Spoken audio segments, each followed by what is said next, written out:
class from Ellie, not Tampa, Chicago. I took Ellie's class, and it's kind of interesting because he can show you how to do this off center in a chuck, and I didn't believe you could do it, but you can. So it's pretty straightforward. Can we see this? Can we switch to video? Which one do you want? Whichever one. Oh, to video? Yeah. That's you, Paul. That's not me. So I took a... keep going to computer as long as you're plugged in. So, oh, that's actually part of the... So took a round piece of wood, put it in the 4-jaw chuck. Now you can't blame me. I tested this out. So somebody asked me how much I practice. Ken Cunningham, he's our new member over. The idea is to get concentric lines on there so you can use it either as an insert in the bottom of a bowl when you put a hole through it. We've never done that any of us in this room. I've done it hollowing enough times that they do have, a couple of them actually have that. You can use them to make pendants for kids. It's harder to do on here because you have to pre-drill the hole on this one. You can't do the drilling on the lathe. You have to do it on your drill press because your hole's generally off-center on a pendant. So Ellie's method's pretty simple. I'll square up the face of this. This is an old piece, but before you start it, take a pencil, pick a jaw, just like number 1. Excuse me, everybody. Keep talking. And just mark where the jaw is and the jaw sits. So mark across the top. I usually mark the second jaw, one of the other jaws too, across the front, so I get it back in the same spot. So the idea is to start on center.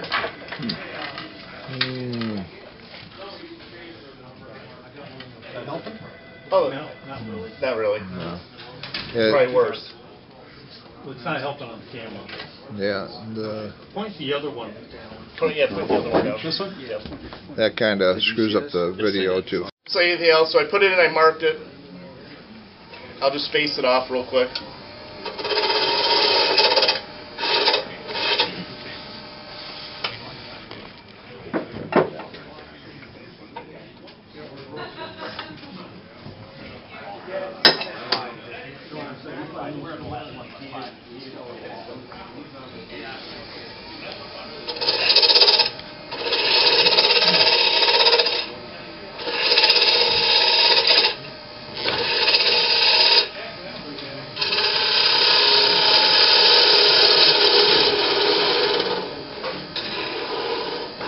Oh well, it's got a hole in it already, too bad.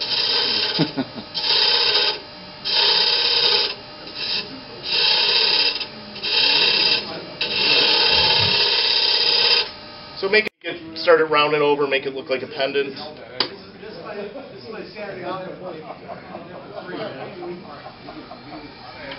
Soft start.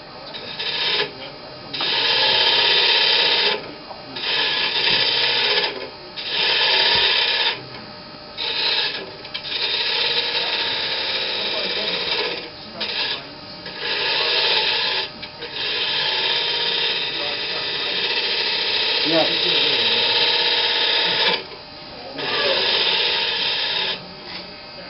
Hypnotized. It's acrylic paint, it'll dry in like, according to Roger, 30 seconds.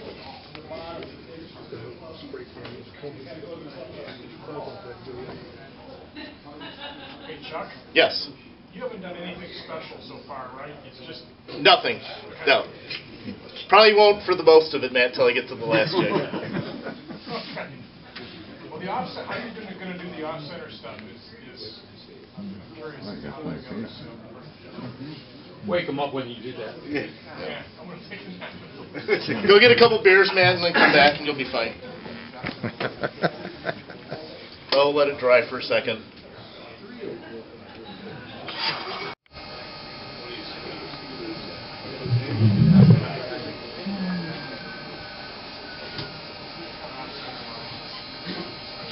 So if you want to do it the right way, and this applies to all 3 sets of this from doing it this way, if you want to do it the right way, tape the tool rest and mark it. More important with the other 2 jigs than this one, but if you want to make it consistent, you'd actually tape the bed of the lathe, and I'll do that when I do the Niles jig. Tape the lathe, tape this. The only reason you tape this is so you can actually see where you started. Do it up there. Mark the bed. This. So start, I'll do one on center.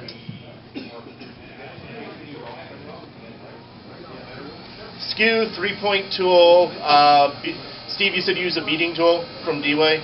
I've done that if I put beads on it. Beads on it. Use a beading tool. You cannot, do not try this with the texturing tools from Sorby and stuff. If you're gonna do it off, if you're gonna move it off center on those two jigs, it does not work as good. It actually, if you do it on the Niles jig, I've actually pulled them right off. But on the chuck, you should be able to do that. So I've got the mark here. I know I'm going to put my skew there and make a light mark. I'll do it on both sides of the line. You actually see where I'm at. So I started on set. I marked the number 1 jaws. I put a line on it right here. You see the line? Can't see it. There's a lot of tear out. So there's a line on here. So what he does is he unscrews this and he moves it out of center this way, about 1 millimeter. His idea was take something like a credit card or two, set it up and get a thickness that's consistent, so when you switch it over to the other side, you're doing the same thing. Well, I'm going to guess today. So you move it off center a little bit, tighten it back down so it's off center on the number 1 jaw coming out. So you're just tilting it in the chuck. Sorry. So we're tilting it in the chuck just to go off center. So you're not off center, you're just tilting it. Tilted. Well, you will be. Yeah. You're canted. Right. So find my line. So you get a half line.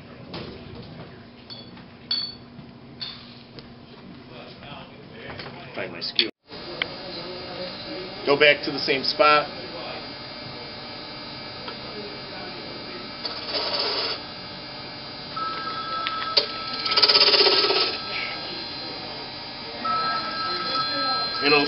It'll be inside of itself a little bit, and it'll make like a half moon. I'll make it a little deeper so you can see it.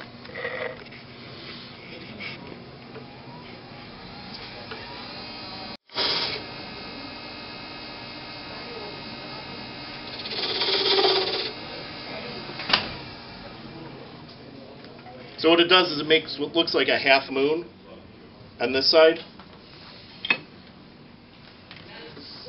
Back. So instead of on the number 1, let's see, opposite up. This was 3. This 3. Go to. I'll recenter it on the 1. I have another chuck. I should. Go to the number 3 and tilt the 3 side out. Do it a little bit. So when you're done, you should have 2 half moons that cross inside of each other.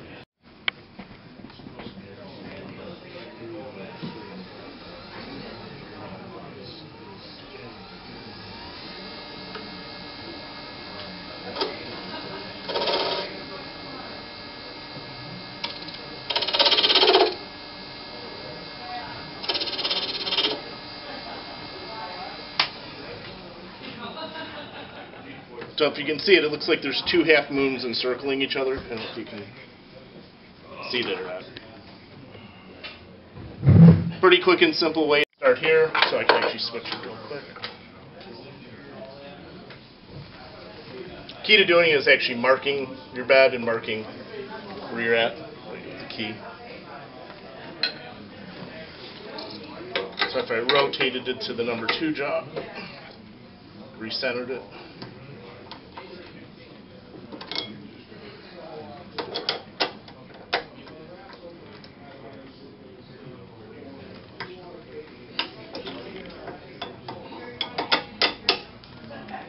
I think the one-way jaws are better because they're serrated than this. I think they're going to hold a little bit better. Oh, too far away. You don't tell me.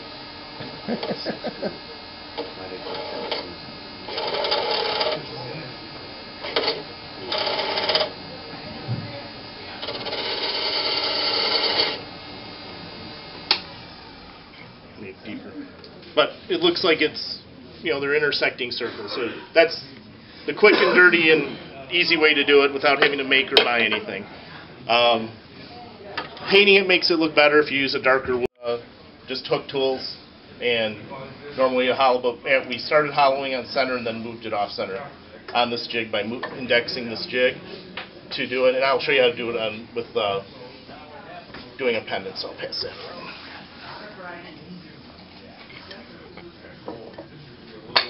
His 50 millimeter jaws, so you can make it fit whatever jaws you have. This is the index plate. I don't know if you can see the lines. It's got all the index lines on it, so we did that so that you can start on center using your scrap block, which becomes your index block.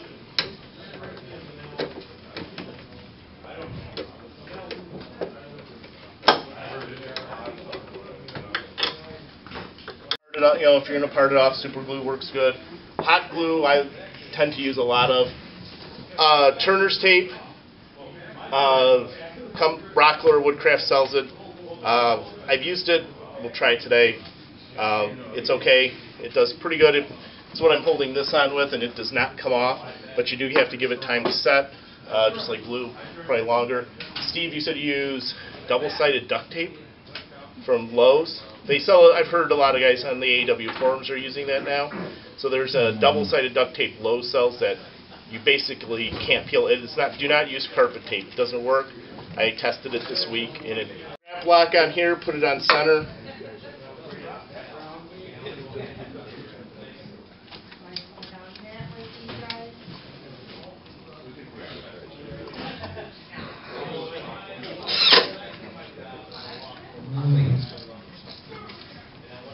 You have pre-drilled holes that you're putting? Yep, there's pre-drilled holes. They're at I think they're at a 45. I just used one drywall screw. Don't use drywall screws. I only have 3 of the short ones. Use wood screws or sheet metal screws. Drywall screws are brittle. The other thing is I use a cordless impact. Is that on center? No. No. I missed? Crap, I missed. It's off center.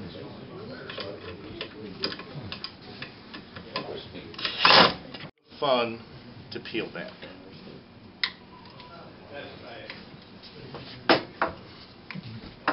Tell you just about turn a small bowl with that stuff on the other turner tape.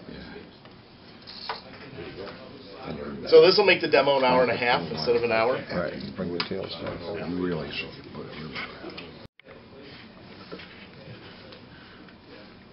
Decorate the first 2 rows. Come on up, Roger the Mild. Oh, you recognize my voice on the brother. How come he can hear you and you can't hear him? Huh? See? Selective hearing. Let's just do this, right? Thank you. You're going to move? What's up now? I drop. Well, for a second.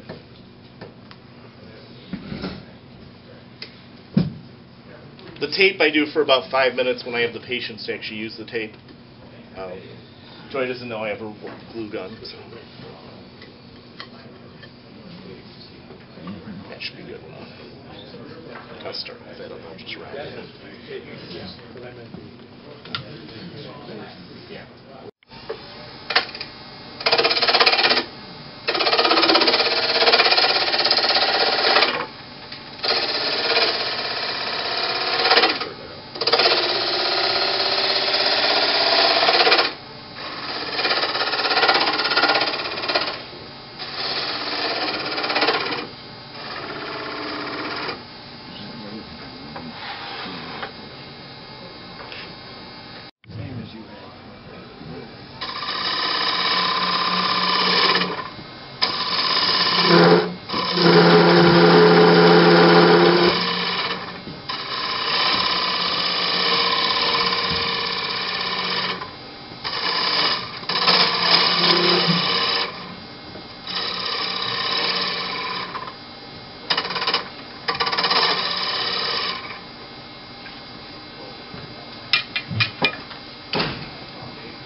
I'm not going to mark it. Well, maybe it will mark it this time. Actually, just for you, Jay. No, I would sand. No, no. Normally I would sand here.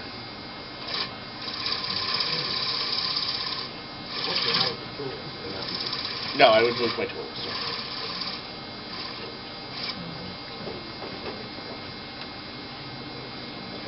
So put a couple lines in it.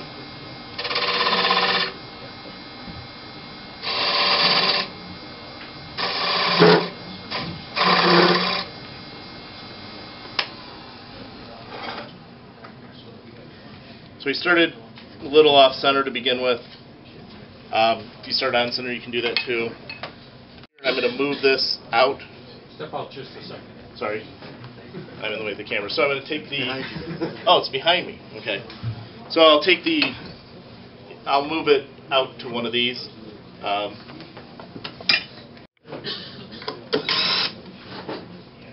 Okay, my trusty assistant, Jack, again. sure. Here. Let's see. Moved it 2 lines out. Can you see the lines on the tool rest? I'm in the lathe bed. Got a couple lines on the lathe bed so I can get this back in the same spot.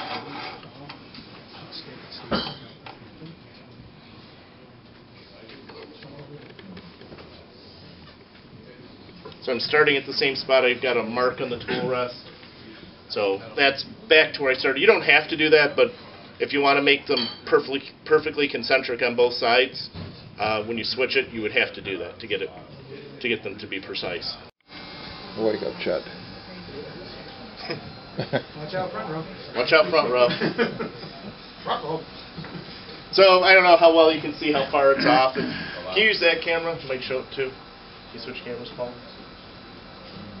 It's got a big wobulator in it. Yeah. This is what it normally looks like when I turn a bowl. So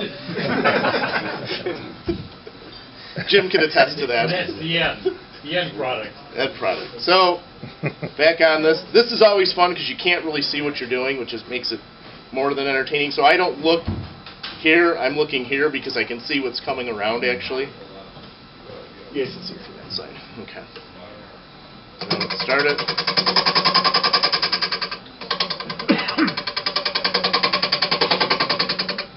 If I was making a pendant to put on a necklace, I would have pre-drilled the hole off center, so that actually makes it easier to kind of find where you're at too, because you can see the hole usually.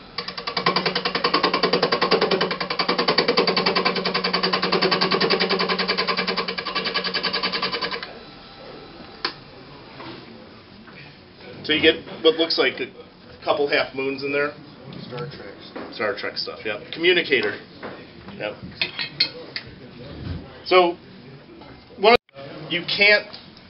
the easiest way to clean these up is not to use sandpaper, but to use either a toothbrush or a wire brush and then sand. So to get all the material out here, I did not bring one today though. But, at this point, if I was doing it, I'd sand while it's still off center, so I'm sanding that part.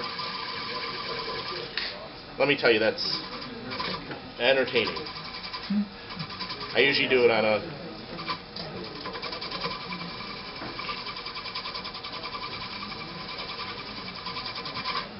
It's not easy. I wouldn't make stuff that deep either, but I'm just overemphasizing it so we can see where we're doing it. I usually use a far lighter touch and just make shallow lines like this for the whole thing, but that's... Is that red marking on their blood? No. Oh. No, there is some on my toe though. It's I had my tools sitting on the floor when I was going through my packing list last night at 2:30 in the morning, and I walked up and I kicked the side of my tool bag. It's one of the Woodcraft ones, and my gouge is sharp. So this side was. It was ugly. Pivoted off of this. I left that in place. Then the second time I took the opposite one and pivoted off of that. So.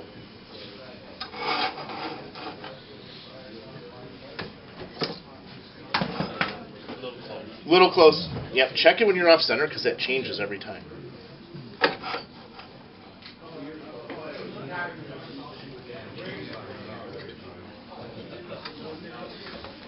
I'm going to a bigger skew. I put it way, way off center, if I use my small one, I don't think I have enough tool to be good at keeping it steady going through it, and I'm afraid I'm going to bounce the tool. I won't have enough mass on the tool to hold it.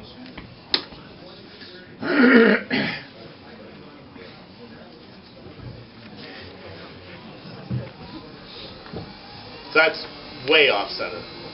Yeah. Is that good? Is that good, or shall we move? It's up to you. So same spot on the tool rest, different pivot point.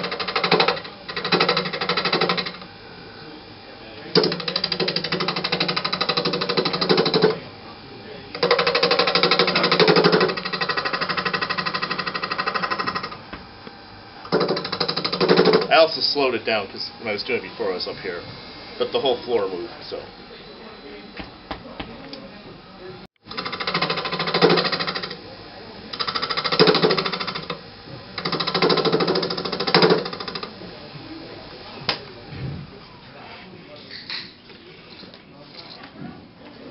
Switching, Paul.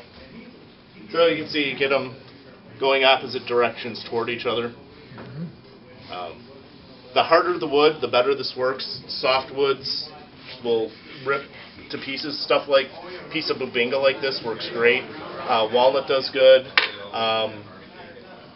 Any of the really hard, soft maple doesn't work good. You'll rip it to pieces. I use a lot of hard maple. Cherry tears a lot too, but it does work. I've actually used end grain cherry, and it seems to work better for some reason. I was kind of surprised. I generally use face grain of the wood, not the end grain. The end grain, although it looks kind of cool if it's quarter sawn or something, it does work. It works pretty good. Et cetera, 100 colors. There's a lot of videos. I'll put them up later. So we can keep moving it and doing other things, but you try to. The idea is mark both pieces, slide it. You know, you can actually mark the jig too. So can I mark your jig up, Roger? Can I mark your? You could. So I'll show you when I do the Niles jig. But on a jig like this, there's no markings on this one other than the lines on the face. You could actually make your own indexing marks along here, extend them out to here, and use those indexing marks to make your different patterns. And then keep track. And the one, I don't know if who went to the Ulster class in here. He showed that plastic material you can buy at Joann Fabrics he uses to make all his patterns. I think I brought some for the people. Mylar. It's a Mylar. Like a Sharpie, and then just turn the lathe on, put the Mylar on here somehow, double-sided tape, and then just do that. Or use a blank piece of wood and just mark your patterns. And then mark, you could index this, so you could have this thing indexed, and then have it indexed along here. You make your own indexing marks, make your own jig, similar to this, what I'm going to show you with the Niles jig, wherever I put it. Can't find it in the dark. Here it is. You can do the same thing with this, but not for $80. Lines on the side, and turn and twist and move it off center, do whatever you want. And then make your own pattern. So if you have a specific pattern you want to do, just track it by what the numbers are on here. I'm going to show you that on this one. I don't want to repeat index. Sorry. You can't tell Bella painted the end of this. Okay.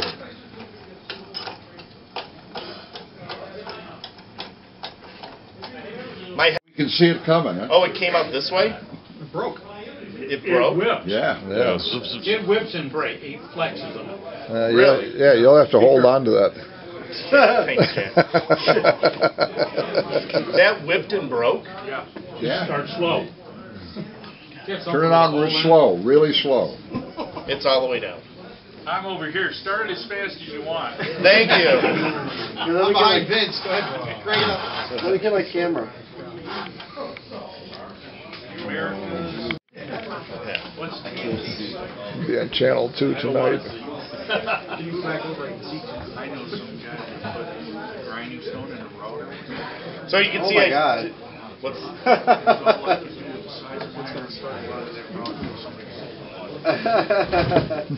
Chet's decided he's going to move. It's not going to be good. Really? Oh, yeah? Turn it on slow and you'll see. Slow or speed? It's on slow speed. What's the belt on? Don't worry about it. Just turn it on slow. On low. You're good. Go. Low meaning not one of the, not high? Yes. That's what I thought.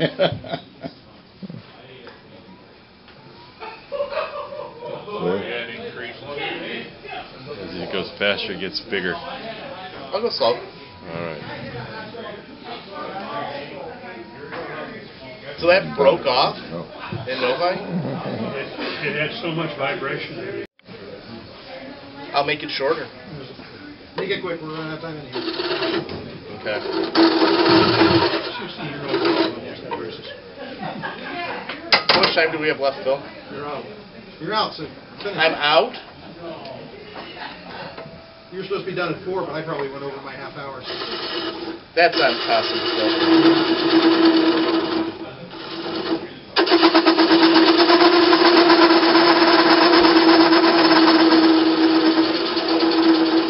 Start at 2:30. And you have me do it 3 different ways.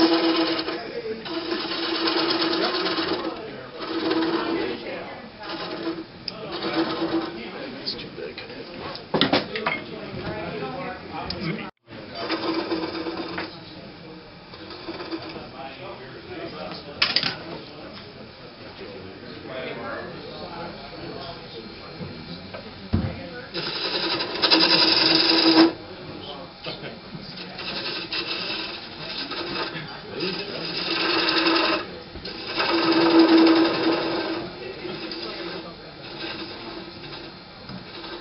You do the whole first, you said, Steve?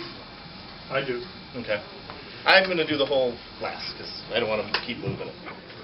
So we're on center. Normally I just tape it, but I'll draw on the lathe. We can get its wax.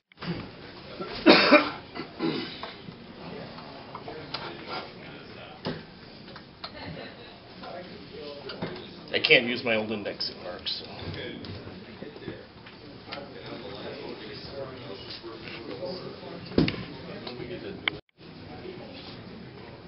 I like the soft start on this. That's kind of cool. So, what's that? No. Mine goes.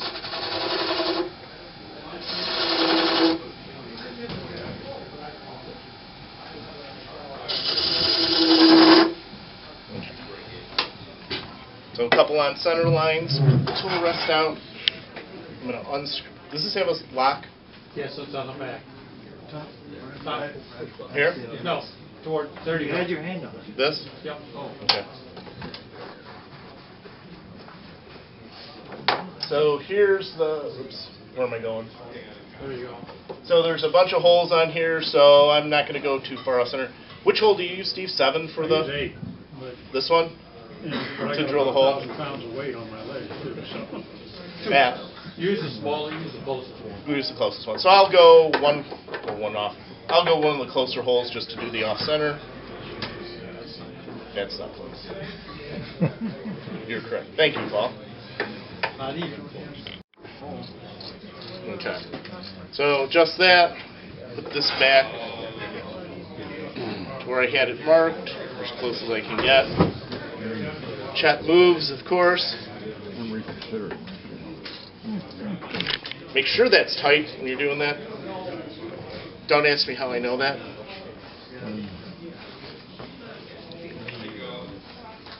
So I have it indexed.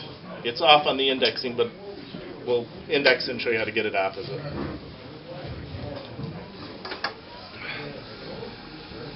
Blade's not vibrating, that's good. It's an excellent job on the table. Fantastic job.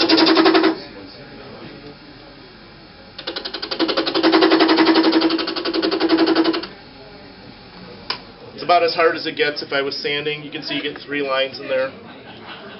So this is indexed on the back. And you probably can't see it, but this is, I can't see it.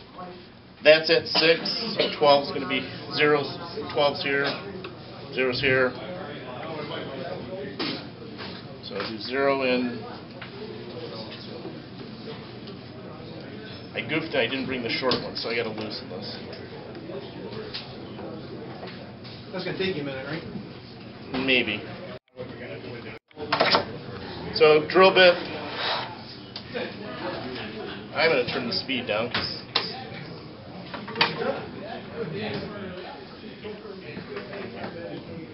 sure I'm not hitting.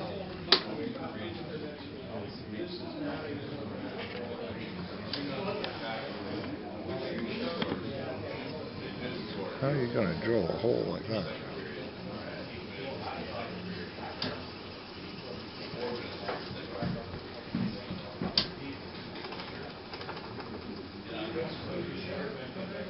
So after you drill the hole, you go back, you can come up to it.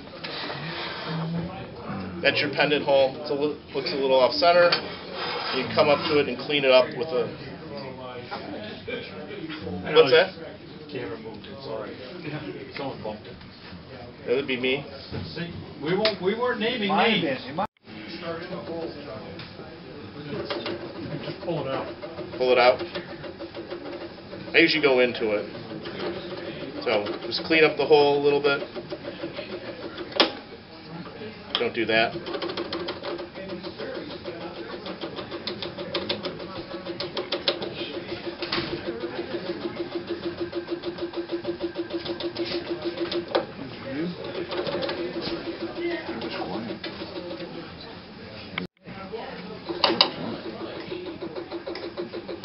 This is delicate.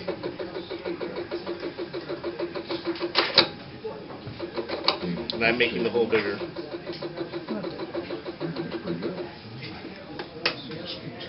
So just round it out, pretty it up, hand sand it, and you're good.